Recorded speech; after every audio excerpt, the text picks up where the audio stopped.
Warning: electricity is dangerous and can cause personal injury or property loss if not done properly. If you have any doubts about performing a do-it-yourself electrical projects, please hire a qualified technician to do the work for you. Never work with live voltage and always disconnect the power before working with electrical circuits. This video is for informational purpose only. Do not attempt any wiring of any kind if you lack the knowledge and understanding required.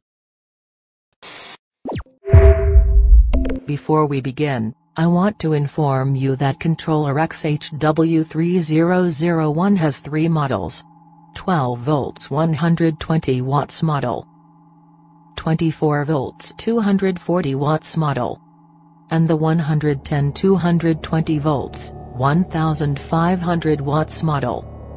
Model can be checked at the back label, so make sure to check the model first.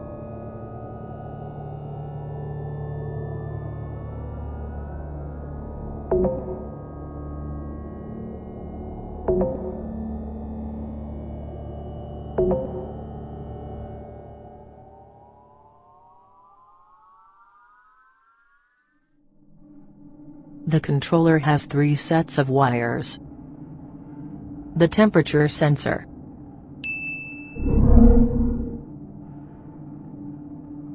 the output or the load wires,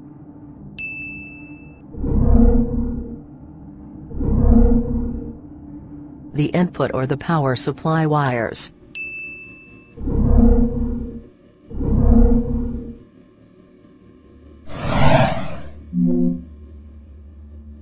Now let's proceed with the connections. First, connect the load, in this case the cooling fan. As an example, I am using a 220 volts model. First, connect the fan wires to the load wires of the controller. Note, if your input is 110 volts, then use a 110 volts fan. If your input is 220 volts, then use a 220 volts fan. Same with 12 volts model, you need to use a 12 volts fan. Now connect the fan to the output wires of the controller.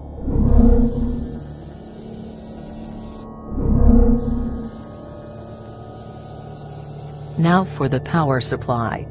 I suggest to use an electrical plug. It is very convenient for quick disconnection. Now connect the wires to the power input of the controller.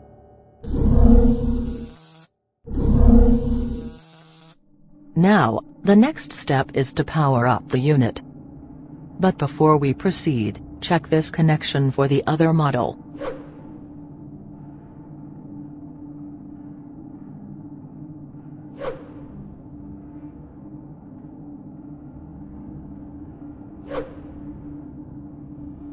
Now, let's plug it in and set it up.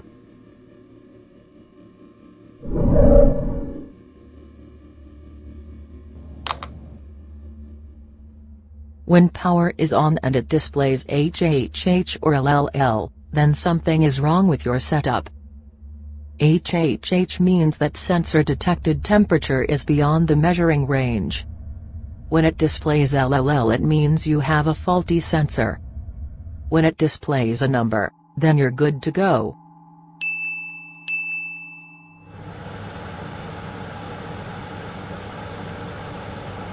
Now, for the button functions. Pressing the up button once will display the startup temperature setting.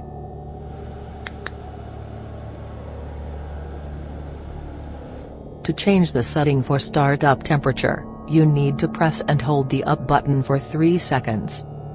And when the display starts flashing, then you can use the up or down button to adjust the start temperature.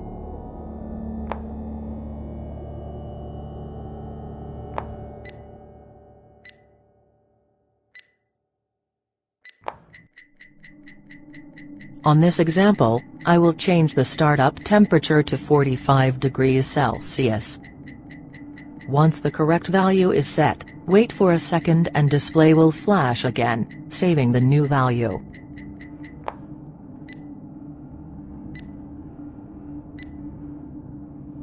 After controller saved the new settings, it will again display the sensor's detected temperature value. And now for the turn off temperature setting. Same steps with the start up setting, but this time you use the down button.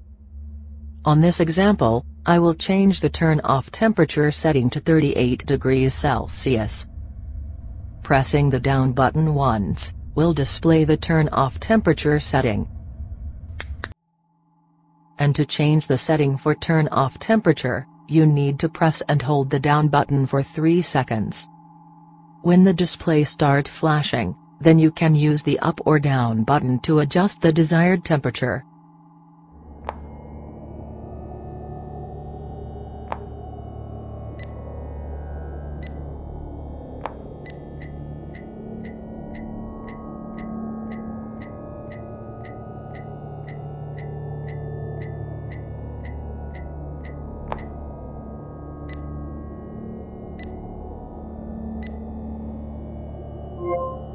Now fan will turn on when sensor detected a temperature of 45 degrees Celsius.